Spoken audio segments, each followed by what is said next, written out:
semuanya, assalamualaikum warahmatullahi wabarakatuh. Sahabat NH Channel, channelnya Masjid Nurul Hidayah. Pada kesempatan siang ini ada guru kita Ustadz Abdul Hanan SAG yang akan memberikan kultum buat kita bersama. Insya Allah bermanfaat. Yuk kita simak bersama.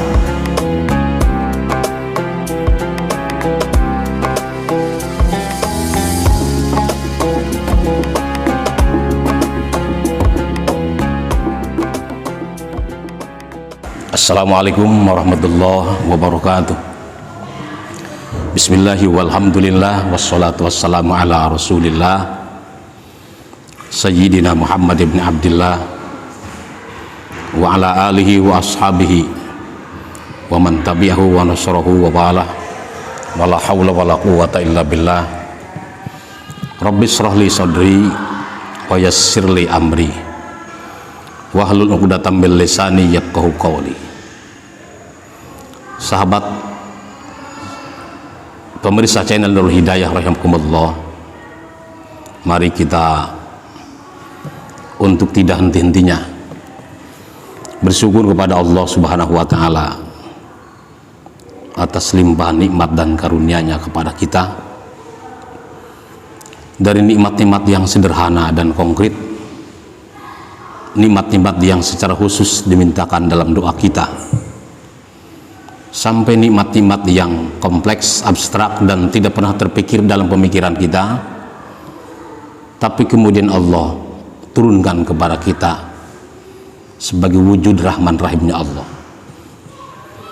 Mari kita juga bersolawat, bersalam kepada Habibuna Mustafa Rasulullah Sallallahu Alaihi Wasallam, kepada seluruh keluarga dan sahabat-sahabatnya, serta moga-moga salam itu juga diperuntukkan buat kita semua sebagai umatnya. Sahabat rahimakumullah, sebagai seorang mukmin, mari senantiasa kita mewujudkan keimanan kita melalui ritualitas keibadahan, ritualitas keagamaan, praktek-praktek keagamaan yang di dalam istilah agama disebut ibadah. Ibadah itu sendiri berasal dari kata abada ya'budu ibadatan. Pelakunya adalah kita, abidun. Objeknya adalah Allah, ma'bud. Kaitan dengan bahwa kita sebagai seorang hamba dan Allah adalah zat yang serta-merta menjadikan kita hamba, pencipta kita, zat yang disembah oleh kita, adalah sebuah keniscayaan bagi seorang hamba untuk senantiasa melakukan pengabdian atau melakukan ibadah. Kenapa keniscayaan? Karena sebutan seorang abid tidak tercapai ketika tidak ada praktek ibadah itu. Jamaah rahimakumullah, ibadah itu sendiri adalah satu-satunya instrumen yang Allah tawarkan pada kita untuk mewujudkan kesolehan. Mewujudkan kesolehan itu artinya mempertunjukkan tentang bahwa kita adalah orang-orang yang dalam hubungan antara kita dengan Allah atau hablum minallah, dan dalam hubungan antara kita dengan sesama atau hablum minannas sama baiknya. Itulah maka para ulama memberikan batasan atau definisi tentang soleh. Ma huwa soleh? As-soleh wal qaim bi huquqillah wa huquqil ibad. Orang soleh itu artinya orang-orang yang bisa memenuhi hak-hak Allah dan hak hamba secara sama baiknya. Tapi apakah cukup bagi kita mengantarkan diri kita pada tataran hanya menjadi orang soleh? Dalam tuntutan sebagai seorang individu abid itu sendiri sebetulnya sudah tercapai maksud dan tujuan manakala kita sudah pada tempat sebagai seorang soleh. Akan tetapi ketika hidup ini dan dunia ini dijadikan sebagai mazra'atul akhirah, tempat menanam kebaikan-kebaikan untuk kita petik di akhirat, maka mesti ada langkah berikutnya yang harus kita tempuh dari hanya sekedar menjadi orang soleh, yaitu menjadi orang muslih. Mal farqu baina soleh wal muslih? Apa beda antara soleh dan muslih? Orang soleh itu adalah orang baik yang kebaikan dan manfaatnya hanya untuk diri sendiri. Sementara orang muslih itu artinya orang yang mengajak orang lain untuk menjadi soleh. Naf'uhu wa khairuhu li nafsihi wa li ghairihi. Manfaat dan kebaikannya selain untuk diri sendiri juga untuk orang lain. Inilah nilai plus yang perlu kita ambil dan perlu kita raih sebagai cara memperbanyak pahala yang bakal kita ambil manfaatnya di akhirat nanti. Akan tetapi tidak ada satu pilihan hidup sesederhana apapun yang tidak mengandung resiko. Ternyata menjadi orang muslim itu lebih beresiko ketimbang orang soleh. Kenapa? Sebagai bagian dari sifat manusiawinya manusia, di sunnatullahnya manusia. Semua kita manusia cenderung mencintai orang-orang soleh. Tapi ketika orang soleh itu berubah menjadi orang muslih, mulai ngajak-ngajak untuk berjamaah, untuk ngaji, untuk sholat dan lain-lain, dari sebanyak orang yang merasa terganggu dan terusik itu serta merta membencinya, memusuhinya. Kenapa? Ada satu ketergangguan dalam dirinya.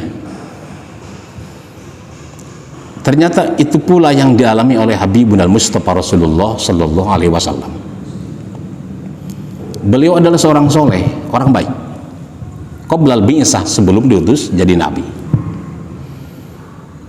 Seantero Mekah setuju bahwa beliau adalah orang baik, hatta Abu Jahal, Abu Lahab dan lain-lain. Dan mereka menyebut Rasulullah ketika itu dengan gelar Al-Amin, orang yang sangat dipercaya. Pada saat beliau hanya berada di tataran sebagai orang soleh. Tapi ketika Allah utus jadi nabi, beliau menjadi seorang muslih berdasarkan tuntutan kenabian. Maka orang-orang yang semula mencintainya, mengaguminya, sepakat menilai sebagai orang yang paling jujur serta merta memusuhinya. Bahkan mereka menyatakan yaquluna huwa kadzabun sahirun majnun. Muhammad itu pendusta, Muhammad itu tukang sihir, Muhammad itu gila. Dari sebab apa? Dari lantaran bahwa mereka merasa terganggu dengan bahwa Rasulullah Sallallahu Alaihi Wasallam bukan hanya sebagai seorang soleh, tapi seorang muslih, orang yang mulai ngajak orang lain untuk menjadi orang-orang benar, dalam hal ini bertauhid. Risiko itulah risiko yang harus ditanggung oleh orang-orang yang memang menempatkan diri pada tataran orang-orang yang ambil bagian pada amar ma'ruf nahi munkar. Maka jangan heran kalau Luqmanul Hakim ketika berpesan pada anaknya, ya bunayya aqimis shalah wa'mur bil ma'ruf wanha 'anil munkar wasbir 'ala ma asabak. Wahai anakku, tegakkan sholat, lakukan amar ma'ruf nahi munkar, wasbir 'ala ma asabak. Bersabarlah. Apa hubungannya coba? Sholat, amar ma'ruf nahi munkar dengan bersabar. Ini resiko, konsekuensi logis dari seseorang yang berprofesi sebagai penjuru atas kebaikan, muslih, orang yang berusaha memperbaiki orang lain. Tentu idealnya menjadi muslih harus setelah menjadi orang soleh, karena tidak akan tercapai tujuan menyeru orang lain kepada kebaikan, diri sendiri belum menjadi orang-orang baik. Moga ini menjadi motivasi buat kita, pertama untuk menjadi orang baik, dan setelah itu meningkat menjadi orang yang menyeru orang lain menjadi baik. Moga-moga Allah senantiasa memberikan kebaikan pada kita, amin ya rabbal alamin. Demikian, wallahul muwaffiq ila aqwamit thoriq. Wassalamualaikum warahmatullahi wabarakatuh.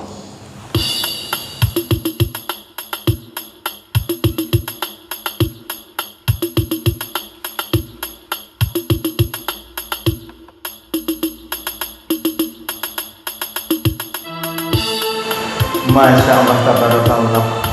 Demikian tadi sahabat NH Channel, kultum yang telah diberikan oleh guru kita Ustadz Abdul Hanan SAG. Mudah-mudahan kita dapat memetik hikmah yang ada di dalamnya, dan mudah-mudahan selain kita menjadi orang muslim, tapi juga menjadi orang yang muslim. Demikian, wassalamualaikum warahmatullahi wabarakatuh.